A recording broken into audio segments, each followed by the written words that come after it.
Well, we want to welcome you back to What Are You Thinking podcast. I'm Ron Lewis. This is my wonderful wife, Lynette, and we're so happy you're here. We are happy because you're going to love today's guest. We're always looking for people that we know can help us all understand the power of changing our thoughts in order to change our lives. And we're going to give you a lot of practical tips today. We've got Alicia Lee, who is a native New Yorker or been here quite a while, like us, been here over 20 years. And we're so glad you're here, Alicia. Thank you for coming. I'm going to read your bio in a real quick way, and then I'm going to pass it over to you. But thanks for being here. We're glad. It is an honor. Thank you. Really appreciate it. Your name is spread out all over New York and New Jersey, and people really admire and appreciate you. Yeah, we were So this glad. is our privilege. Thank you. Thank you. Thank you Glad- both so much. Glad to get your time, which we know is precious. You're a busy woman. You've got a lot going on. You've got a husband and 3 kids, which we're going to talk about your family at some point too. But let me give our listeners and our viewers just a little bit of your background. Recently and as of today, you're the CEO and founder of an organization called Faithly. It's an online community created to support and equip Christian ministry leaders. But before you launched Faithly, you spent 18 years at Goldman Sachs. We've got that kind of background in common, where she most recently served as head of asset manager sales for the firm's equities franchise in New York, following earlier roles in investment banking, global markets. Today, this is really exciting. You're bringing that deep marketplace experience into Faithly and what you're building there with communities, with building up individuals.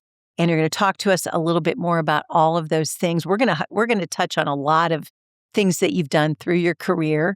I know you're very active in church. You're an elder in your church community. We have a lot in common, the 3 of us. So we're going to enjoy talking to you. But thanks again for coming. We're excited to be with you. Thank you both for having me here. It is really a privilege. I am a big believer in stories and the power of stories to increase faith and improve our lives. And to be invited into that is really a privilege. So thank you. Thank you. We really appreciate it.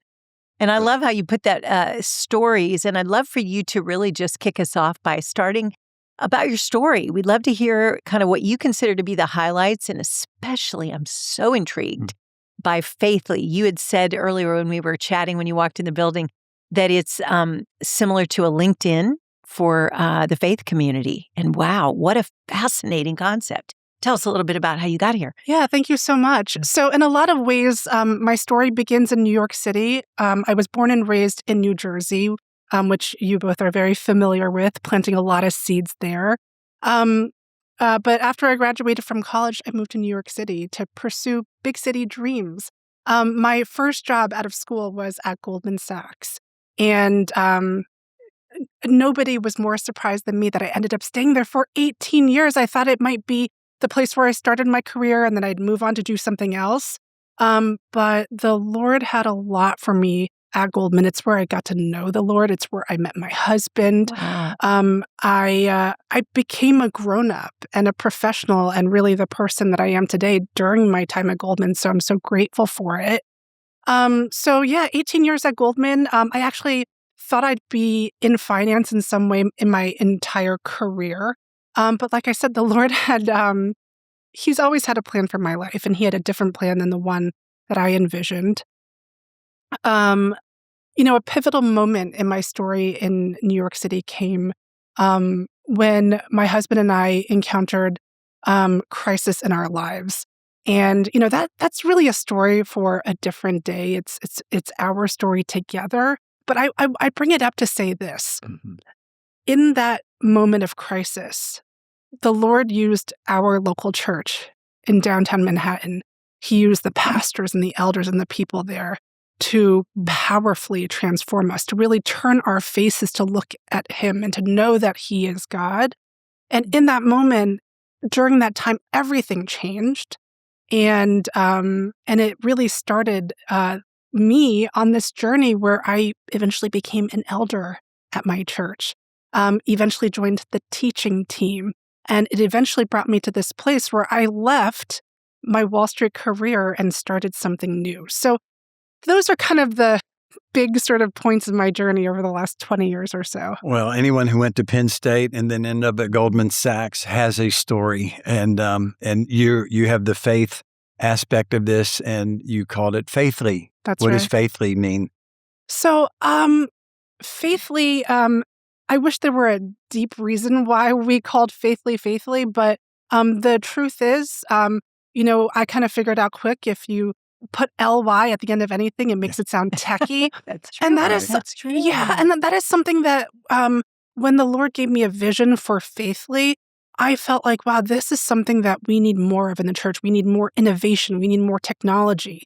When at the time that I left Goldman, I was running a sales business where we were taking companies public every single day.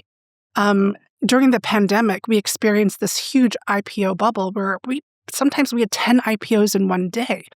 And so I was seeing firsthand, and I was part of this mechanism that would take public these companies that were at the cutting edge of the industrial space, technology, healthcare. And when I looked at the church space and I looked at the faith space, I saw a dearth of that. Where was all the innovation? Where's all the capital? Where's all the tools and features that could help people in their faith or in the church? And so when I called the company Faithly, it was really with this idea that the church needs more of it. It needs technology. Well, I love the word innovation too. I mean, that when I went to work for Deloitte is what brought me to New York. So I went to work for them in Oklahoma. They transferred me to New York, which was a dream, as part of my dream path that I wanted to achieve. But the one thing that so opened my eyes in my professional journey at Deloitte was I was around all of these people who thought anything was possible. Mm-hmm. We were planning a conference early on when I got to New York, and they were throwing out names of who they wanted to invite to be the keynote speakers. And honestly, Alicia, I'm sitting there thinking, they're going to invite that person. Why would they come?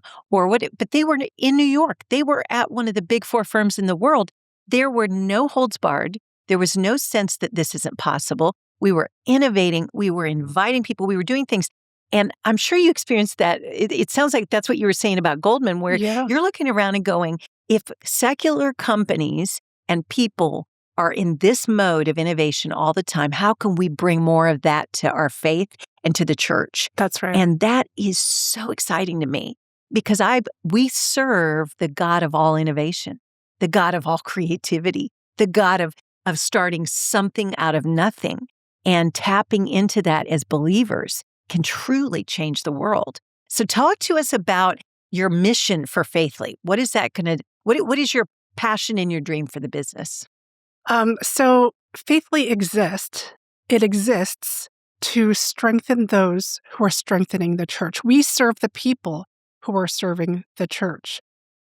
So there is some technology built for the church and for Christians, but all of it is aimed at congregations, right? How do we help use technology to help congregants tithe? Or how do we communicate with our congregants? How do we organize the church? And that's wonderful and it's needed, and I think we need more of it. But I believe that Faithly is the first company, the first organization that has been built to strengthen the bonds across churches, across church leaders, across ministries, denominations, connecting Christian nonprofits and seminaries and Christian colleges. I think that we've sort of been operating on our own for too long. We know that that's not how we were called to work, but I kind of think of it this way. The shepherds that have been called to lead their churches, they think about their sheep all day, every day, in the most beautiful way, right? They serve their callings so diligently and with so much heart. And I think the thing that sometimes can be missed is sort of looking up to say, like, who else is shepherding, right? Like, how can I be working together with the church that's around the corner from me in New York City? But like, I just forget that they're there sometimes. I think that by harnessing technology, I think we can bring about more connection, more collaboration that will do so much to strengthen those who are serving the church. Does the connection go down to the individual, or is it more at the leadership level? I think we're all called to lead in some way, right? When I say pastors, that for me is shorthand for those who are called to serve the church. Some of them vocationally, some of them not. I think of everything that the Lord has called me to do to serve at my church, and It's never been my vocation. It's never been something I've been on staff for or paid for. So I think that we're all called to serve, but in different ways.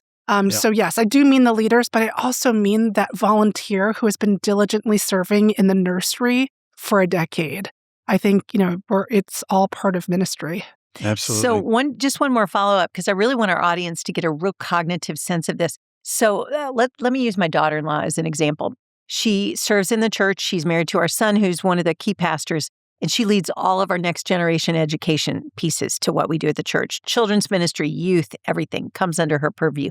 How would she use Faithly to solve some of the things she faces, or maybe open her up to something she hasn't thought of? Like, what would that actually physically look like for her? That is a great question. Well, the first thing she can do is check out our feed. We have thousands of members who are serving in all different ways and in all different places in ministry, and they are posting on a daily basis on our feed. She might see blogs or articles or podcasts or other resources that might help her in the next gen ministry. She could share her resources. Perhaps she's written her own curriculum, or she has thoughts on a curriculum that she purchased. She can share that and others will benefit from it. We have a ministry podcast where we ask questions and try to learn from those who are leading in all aspects of ministry.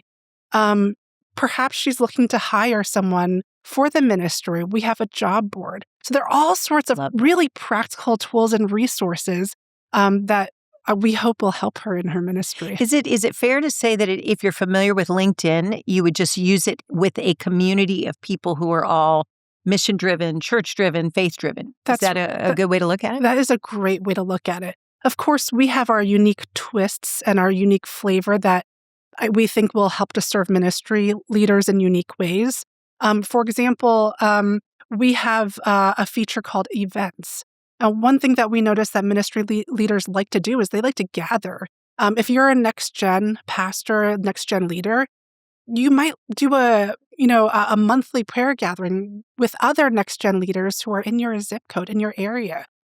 We have an Eventbrite-like feature on Faithly that helps you to organize those get-togethers, to collect RSVPs, to communicate with your guests.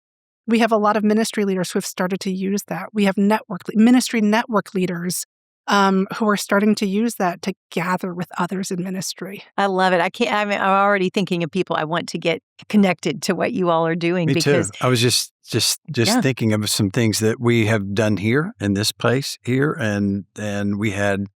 I remember the time Mike Matthews came and he had all those robots walking around down here and things like that. So I don't exactly know. Yeah. I mean, we have used the space that we're in where we do all our podcasting has been a real gathering place for different churches in the city. We've done women's events. I mean, I think you're filling a gap that's long been needed. Our certificate of occupancy is 152. So that's really a good number for getting things done. And so like you've put here that we're at the intersection of faith, technology, and entrepreneurship. So of those three things, how do you see those three things? Faith, entrepreneurship, technology. What does that look like for you? How do those intersect for you? Well, for me personally, it's starting Faithly, right? Okay. Faithly is fueled by my faith, and in particular, I believe the Lord has called me to serve in this unique way, to bring together faith, technology, and entrepreneurship, because He has filled me with a love and a compassion for pastors and other ministry leaders. Being an elder at my church, I've seen firsthand how hard it is for those who have answered that call to say, yes, I will serve the local church. In particular, for those who have said, this is going to be my vocation. It is tough. It is emotionally hard. It is financially hard. The rates of burnout are so high. And I've seen pastors make mistakes, huge mistakes that have had impacts on people's faith.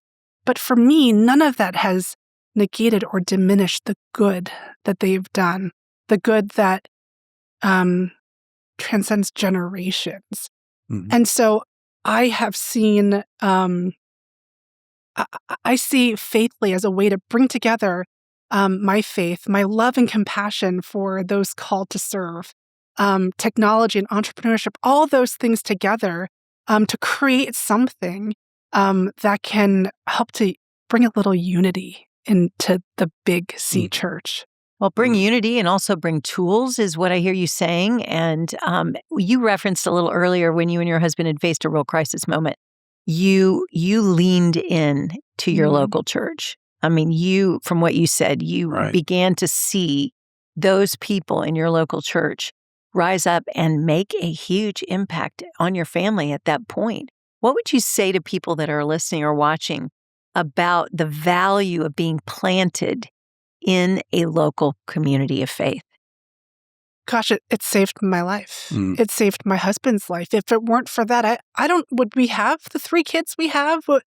It was everything. It was transformative. It was life-saving. And so when the Lord used our church to bring us out of our crisis, to turn our faces, to look at Him, I mean, I made a promise to the Lord. I made a commitment that I would do whatever it took, whatever He called me to do to serve my church. And for many years, that meant serving my local church, right? It meant hosting women's groups, Bible studies. It meant at some point stepping up to preach. It meant overseeing finances. And then eventually, and I still do all of those things. Those things are all still paramount in my life, and I know are an important way in which I've been called. But then there came a moment where He asked me to leave Goldman Sachs, and where He gave me this vision to nurture and to grow. And if you had told me when I made that commitment and promise to Him, if you had told me that it would be not just, the 4 walls of my church, but it'd be like this bigger thing that I'm doing, I would have been super surprised. I don't know what I would have said, but I would have been shocked. But to answer your question, like, what is it? Why is the local church important? Like, that's why it's important to me. Yeah, and just doing life and having a support system. I mean, when I moved to New York, that was the key that got me established. I mean, I didn't know anybody. Yeah. And my first place of entry was going to a local church, finding a community. Realizing so many people that come to New York are first generation, or they're like us, or you come for your job or whatever.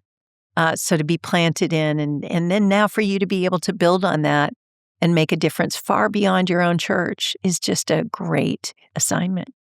Well, what did it feel like when you said that you felt like God was encouraging you to go to this next level of faithliness? If you can do faithfully, we can do faithliness. I like it. No, but really, what was that like? I mean, when you say, because so many people really don't know what that means when they are like listening and, I didn't really hear anything this week. Or so was it a process, or was it a divine moment? It was a process, and a lot of it didn't feel particularly good. One of the key scriptures that I live my life by, once the Lord brought me out of crisis, I started to see that, like even crisis, like that's for my good. I wouldn't be where I am. I wouldn't know who I was if it weren't for that. And so one of the scriptures that I live my life by is in Romans, where it says that God works everything together for the good of those who love Him, who are called according to His purpose. And so there came a time in my career at Goldman where I was in line for a promotion.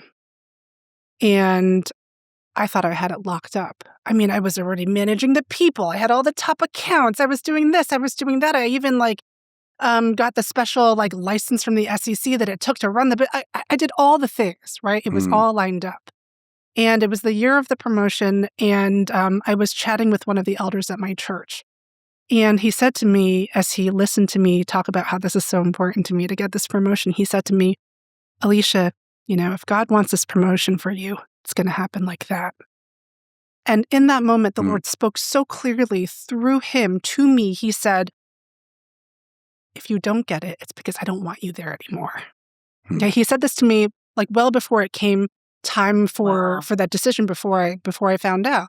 And I wasn't worried, because I thought, well, I'm going to get the promotion, so that's kind of irrelevant to me. I'm going to get it. Well, many months go by, and I don't get the promotion.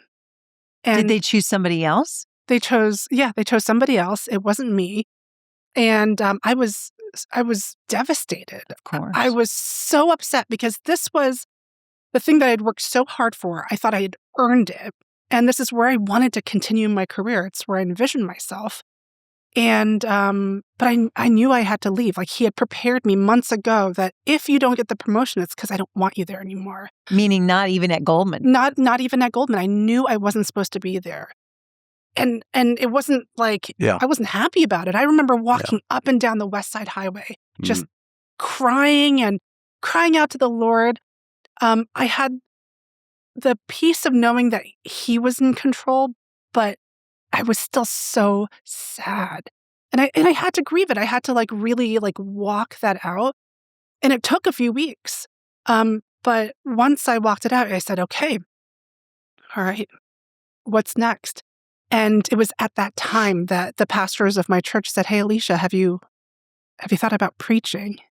And all of a sudden I had this I had an opening in my life because I was transitioning out of my career at Goldman to something else. And so I had time to sit in a coffee shop and think about what does the Lord want me to say? What's my first message?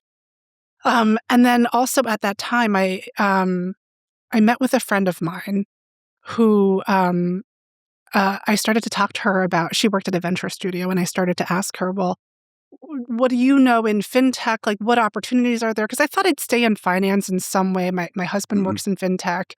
And, we were kind of talking. And in the middle of our conversation, she said, gosh, Alicia, we're actually incubating a Christian telecounseling startup. I'm going to pitch you as the CEO. Wow. And it just kind of I had this sort of moment.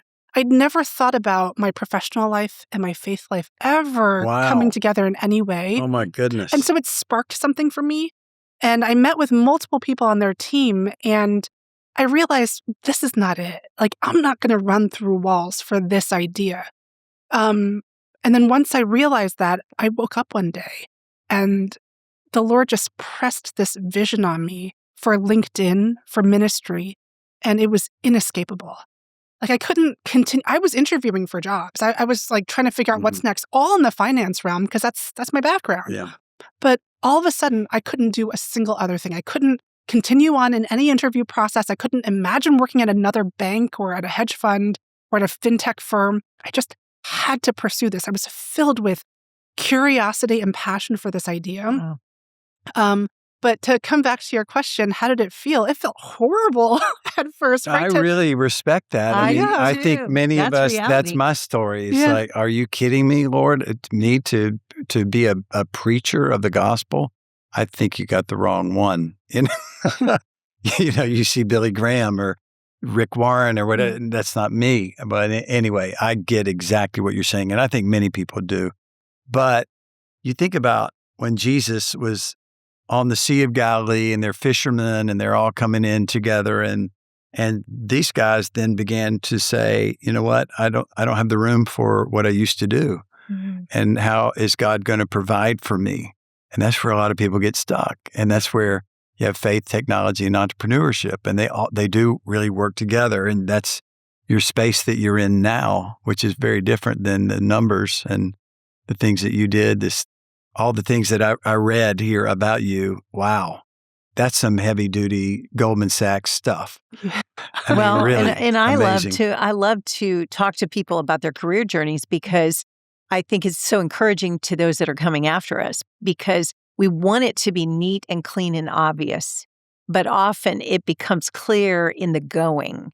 When God said to Abraham, leave your kindred and your family and your home and go to a place that I will show you. Not you're going here, but I will show you where you're going in the going. That's so good. And isn't that how we've so often felt? I think one of the things I like about getting older is I have so many more moments of just moving in total faith. And then you look back and you go, that's how God did this. You're less afraid, I think. Yeah. I mean, the fear and the overcoming you had to do for 18 years at Goldman Sachs. I mean, there were many promotions. There were many those moments where God came through. But for you to make a jump, you're not just starting over, you're building on everything up to that point in your faith journey. And did you ever think of it that way? At first, no. At first, I thought, I'm doing this from scratch. I'm starting all over. I had built a Rolodex of thousands of traders and portfolio managers and economists at Goldman, and I thought, I'm like just ripping that up, and I've got to build all these new relationships. But then I realized, like, that motion of building a relationship, that was something I learned.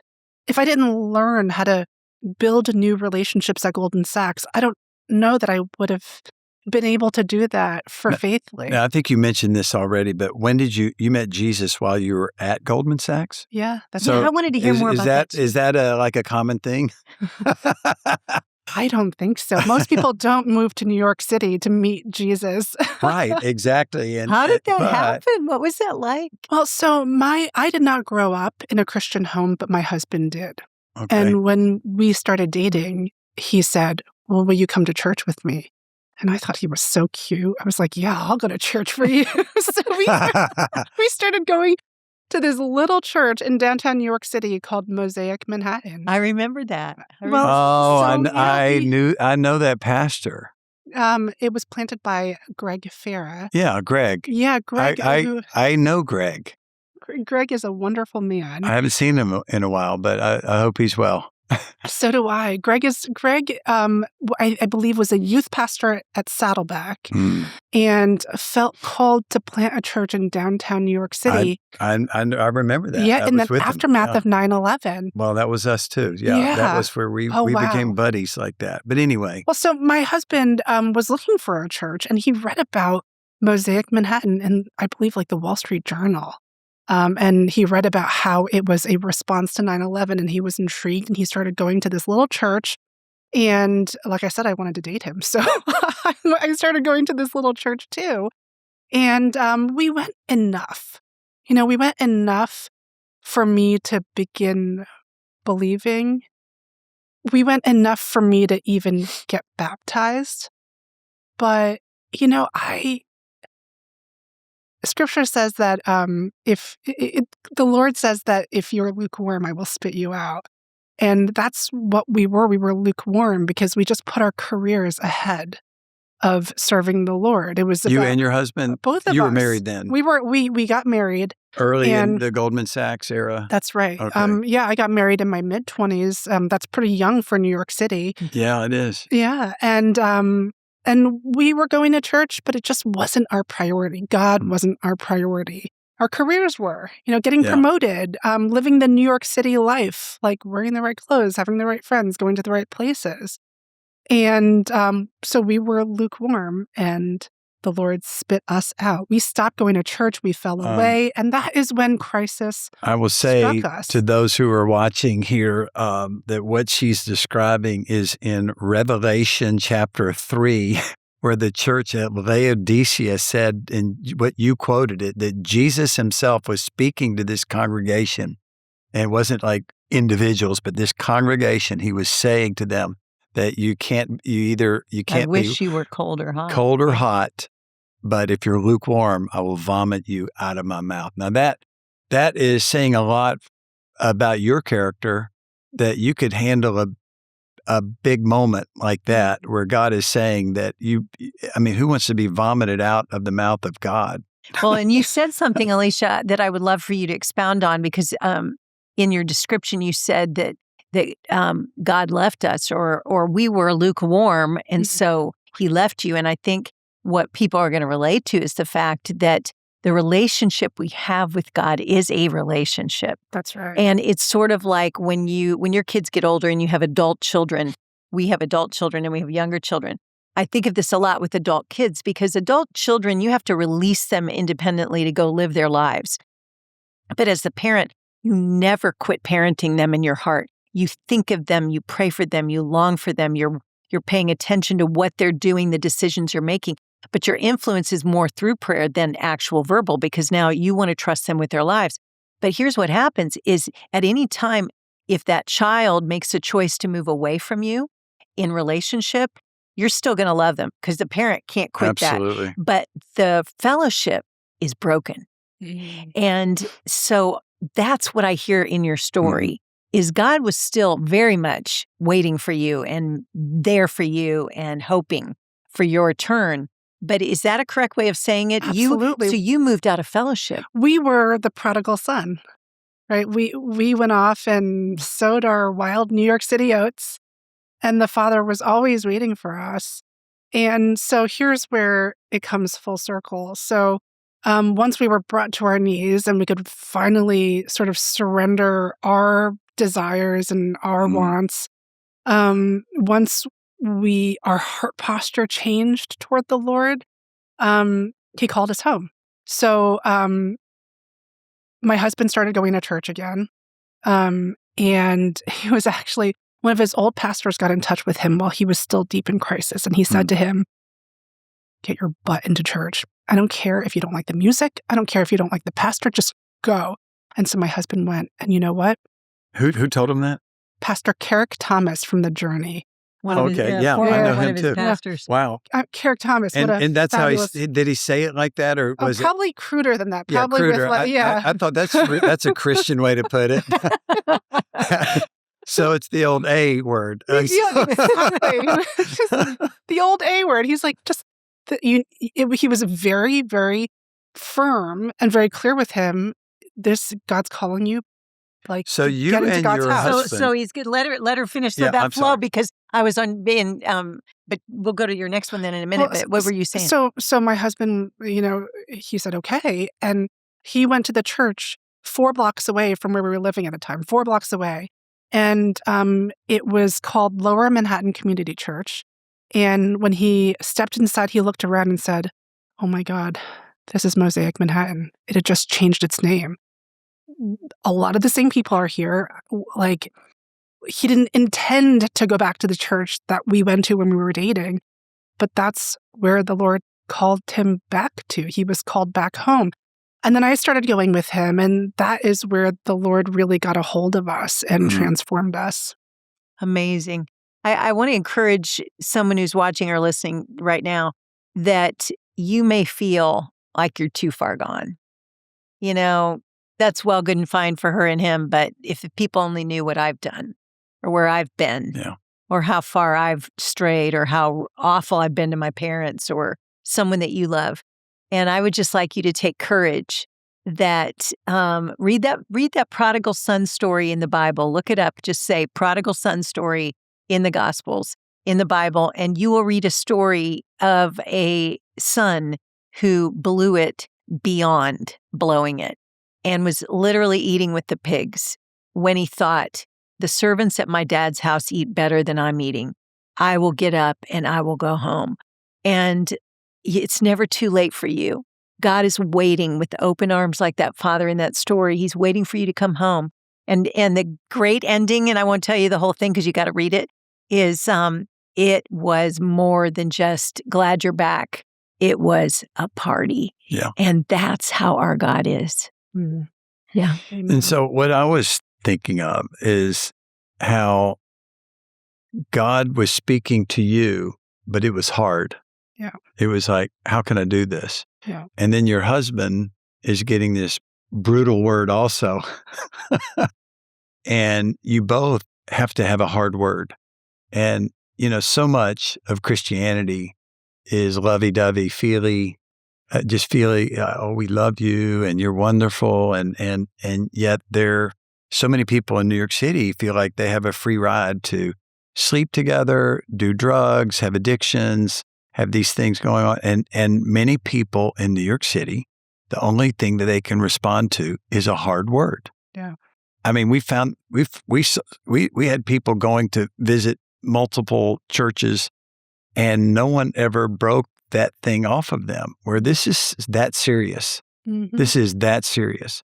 And I'm not saying that God is angry at you. Christ came so that, and he came while we were yet sinners. Christ died for us. So we see the love through the action. We see that. And we hear Jesus speaking to us in his loving way. But Jesus also turned the tables over. He got the whip out. I mean, Jesus is not like Ricky Bobbitt, baby Jesus. I'm sorry about that. That's a cultural thing in America. So forgive me for that example, but that doesn't always work. But this is a reality. Yeah. I'm with you on Talladega Nights, by the way. I want you to know I'm with you. That's amazing. It's shake and You're bake, incredible. baby. You're It's shake and incredible. bake.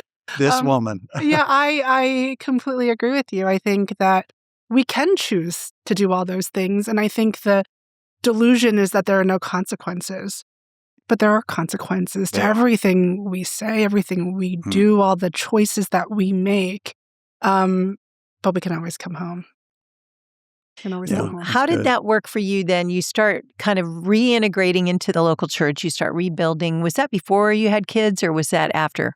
Thankfully, it was before. Wow. Yeah, I think that it would have been really hard to go through, crisis in marriage, personal crisis with children.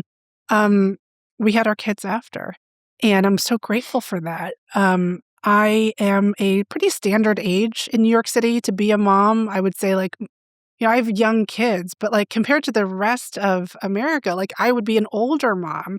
But I'm grateful for it. I may not have as much energy to pick up my kids, but I bring a lot of experience and some hard-won wisdom. Yes. And I bring just an ocean of patience that I wouldn't have had in my 20s and 30s.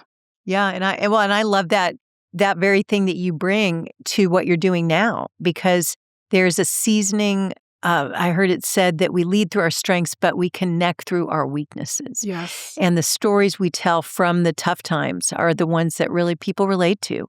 And even the connections you're making between the faith community, we're born for those times of tough times when we need to reach out, and we need people beyond our own circle to give us ideas and hope and courage. And it sounds like Faithly is doing all that. Where are you in the cycle of building the company?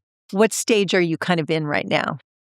I think this is going to be a long-term build. This is not like a Silicon Valley startup where you can, build something in 2 years or 4 years. I think most people, when they think about a startup or think about a new company, those are the time horizons they have in mind. When did they start?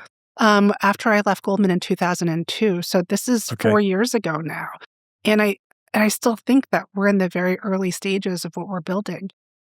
So an important lesson I've learned about building in the ministry space is that everything moves at the pace of relationship. And when you think about it, that should be everything. But, in this generation, this world we live in, everything's happens so fast. But building Faithfully has been building at the speed of relationship. And we only formally launched last year. I may have been building for 4 years, but it was in September of 2025 when we really launched and did some press and said to the world, here we are, we're ready to serve you, church leaders. We went to the Sing conference in Nashville, where they have thousands of ministry leaders come together for a few days for a conference. We went there and we had a really warm reception from the folks at Sing. And we also released our mobile app.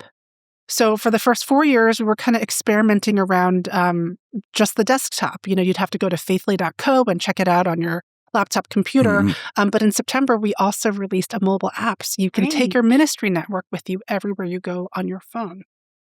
So that's where we are. We're still at the beginning. We're still meeting people, meeting networks and denominations, and trying to get the word out there and trying to bring people onto this platform that we've built.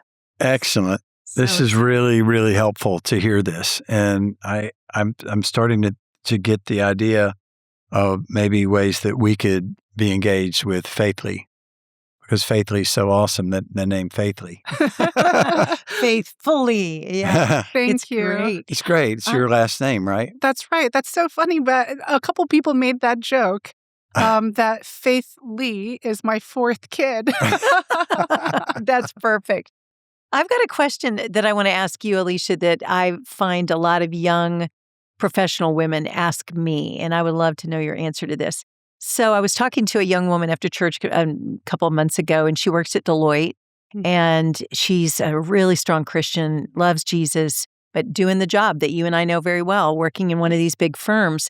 And she said, I really struggle with, even though my job pays me well and I like what I do, I really struggle with this feeling that if I had more ministry in my work, I would feel a greater level of fulfillment. because she's a Jesus girl. I mean, she loves the Lord. She wants her job to count. What would you say to a young professional who's in a job that, for the most part, daily feels like you're making someone else rich, that you're actually contributing to a world system that maybe you don't consider as eternally valuable? I'm sure you and I have crossed those paths many times in our own thinking, where you wake up and you go, why am I really doing this? Is it contributing? Every day in Faithly, you see a direct connection to the kingdom of God, a direct connection to gospel.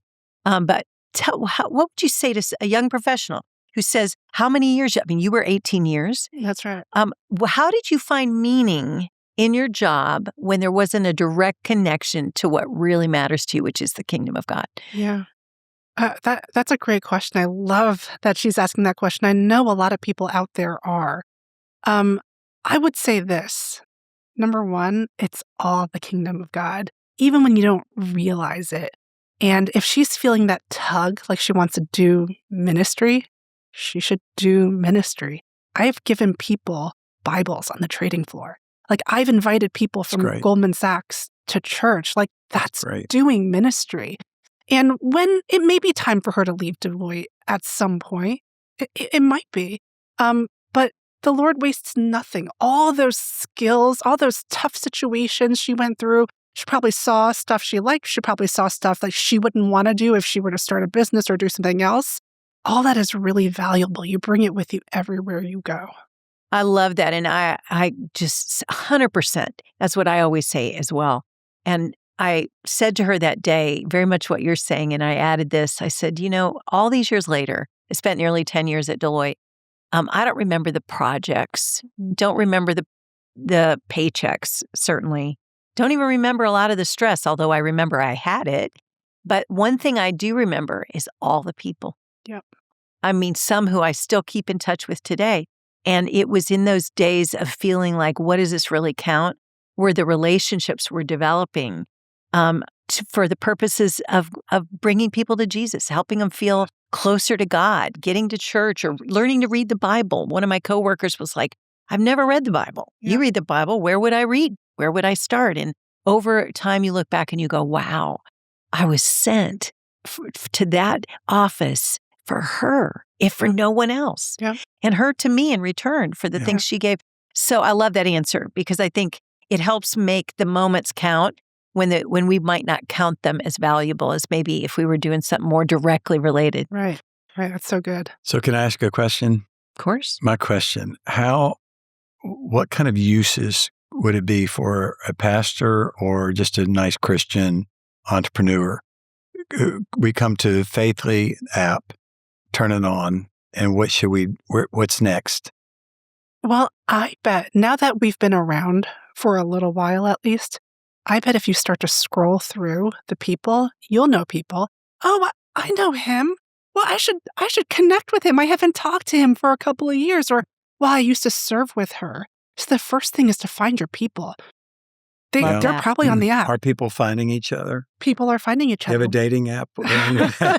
You know what? That's not a bad analogy, because we all need help meeting people, whether it's for romantic relationships or for ministry. We're not supposed to go it alone. One of the things that has emerged from Faithly that I'm really super excited about is we have had 20,000 connection requests sent across Faithly already, 20,000. And the most exciting thing to me is that 5,000 of the 20,000 were accepted. There are now 5,000 relationships that have been digitally formed on Faithly. And why this gets me excited, not just the connections, of course, ministry leaders connecting with one another, it makes my heart sing. Wow. But what makes me really excited is it tells me people want and need Faithly. That 25% acceptance rate is higher than LinkedIn, Facebook, Instagram, any other platform out there. And to me, it signals this intentionality and this desire. Can you say this again? This is like unbelievable. What, the stats? You want her to repeat those? Yours. A 25% acceptance rate for connections is higher than LinkedIn, Facebook, Instagram, and any other social media out there. Well, it seems a lot more useful then. It really does. Yeah. that's okay. So what, now that we know this, what could we look for? So for example, we have a missions organization, and is Faithly just local, or is it global, or how do we like people? I know a lot of people want things. They want money. They want a girlfriend, whatever they want, so, and a lot of that is just fluff. But what would you say is really working at Faithly that is productive, that is helpful, that is a game changer? You can start to find your people. You can create a digital container for your ministry community. What do I mean by that? If you have a missions organization, and let's say you have 100 people spread out around the world, you have real relationships with these people. Yeah. But do you have digital expression for those relationships or for that organization? Right? You might What's send digital expression? Well, so this is a crass comparison, but so forgive me for it, but money. Money is money. Like relationships are relationships, right? Like connection between two human beings.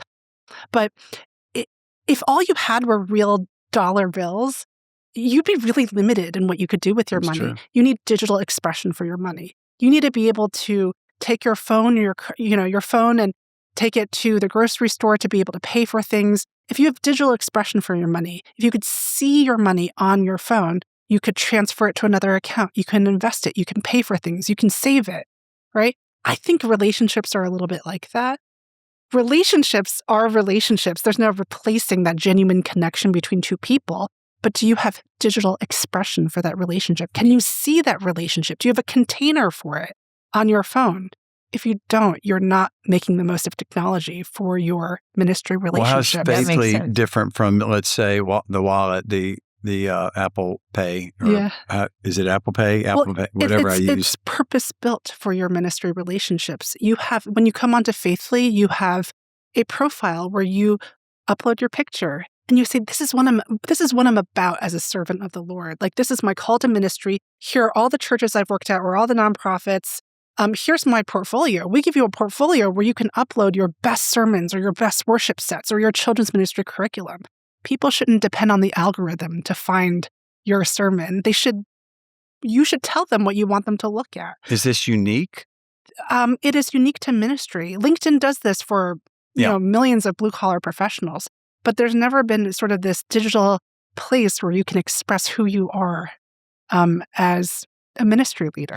Is there a place on Faithly where your own congregation can connect with each other? Or you said those are out there, quite a few of those programs. So we didn't build it to communicate with congregations. We built it for people who serve churches to communicate with one another. I love that. We don't want it to be inter-church. We want it to be intra-church. Love that. Across churches. But you can take it and do with it whatever you want.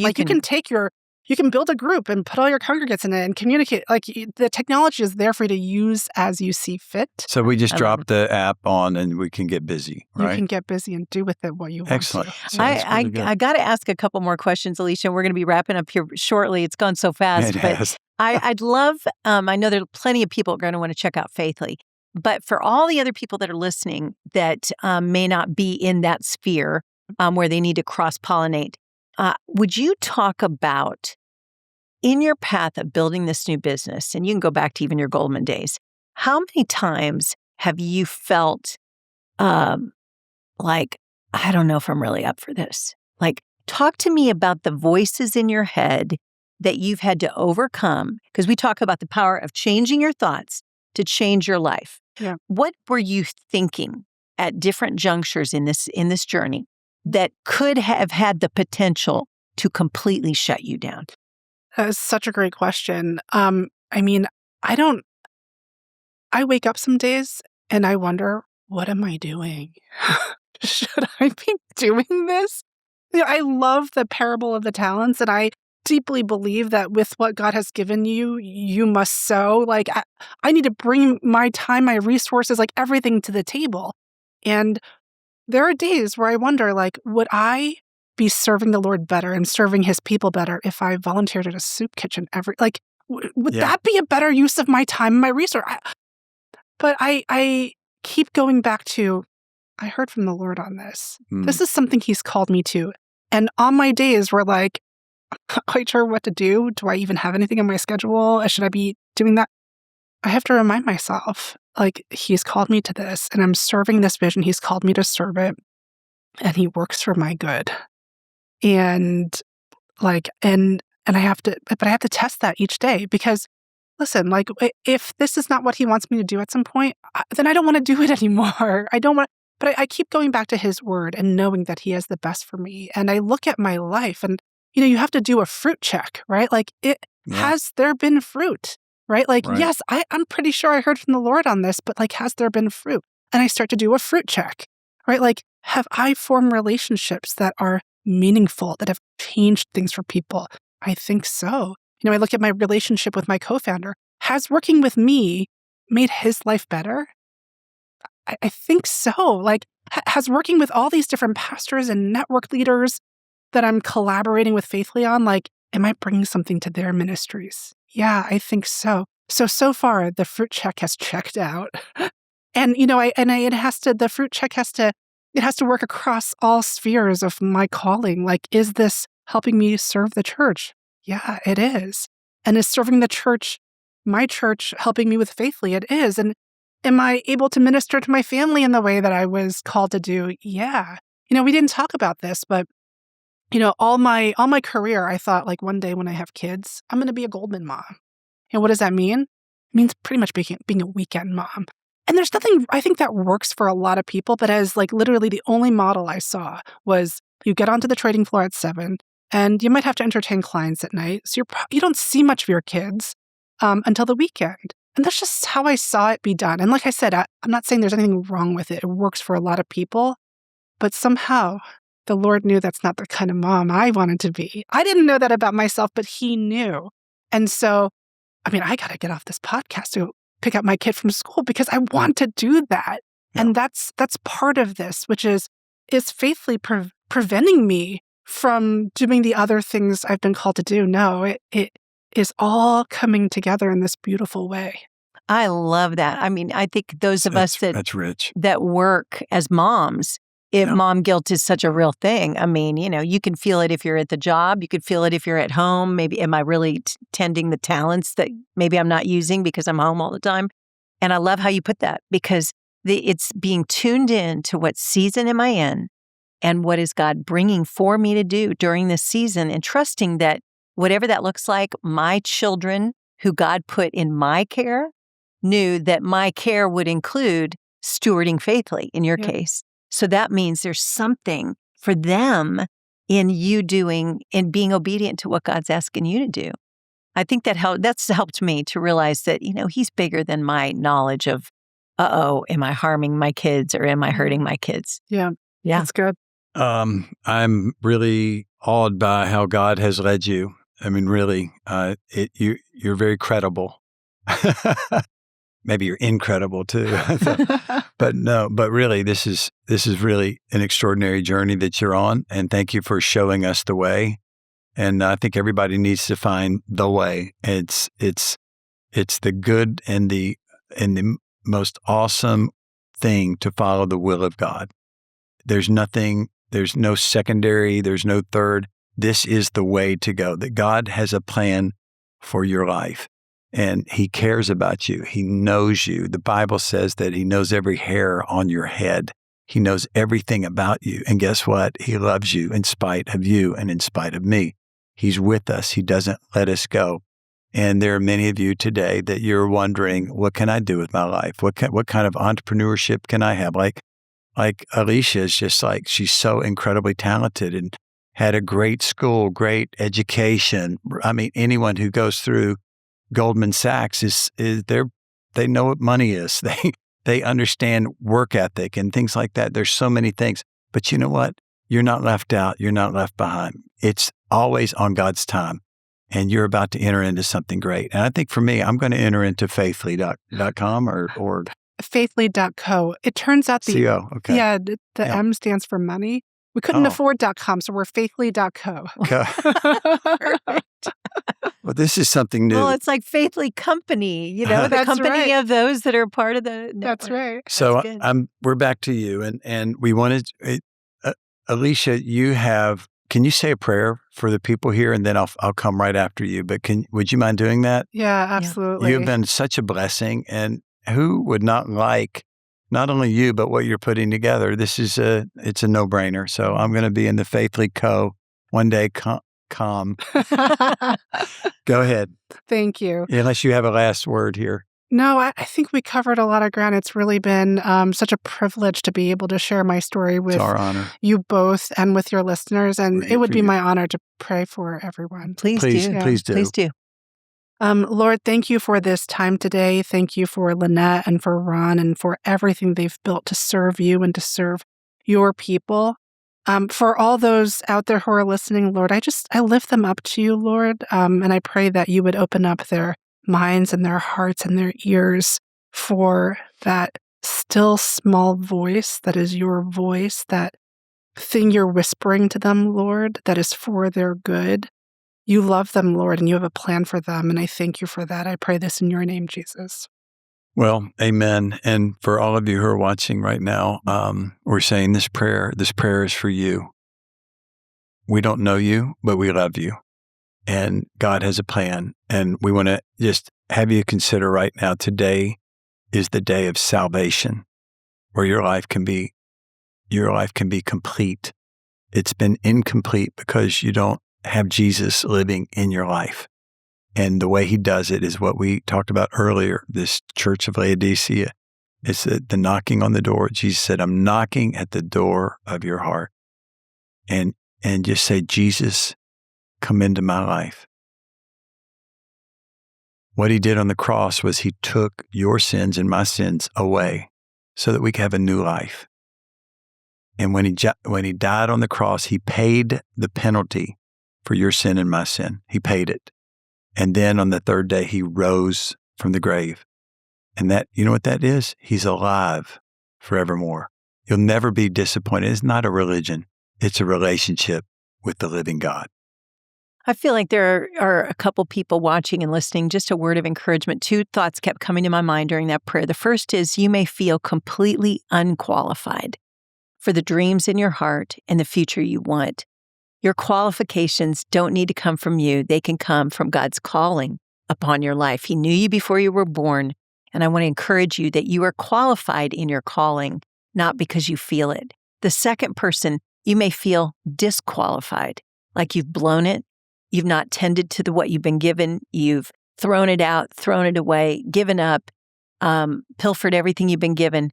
God's got you as well, and he can be your requalification, getting a brand new start in a brand new life for the life you're really dreaming of. So we're just so glad that all of you joined us today. Alicia, thank you for praying. Just amen to the prayer that we all said and every word that we shared. You were delightful. We're so glad to have you. We're glad to know you, fellow New Yorkers.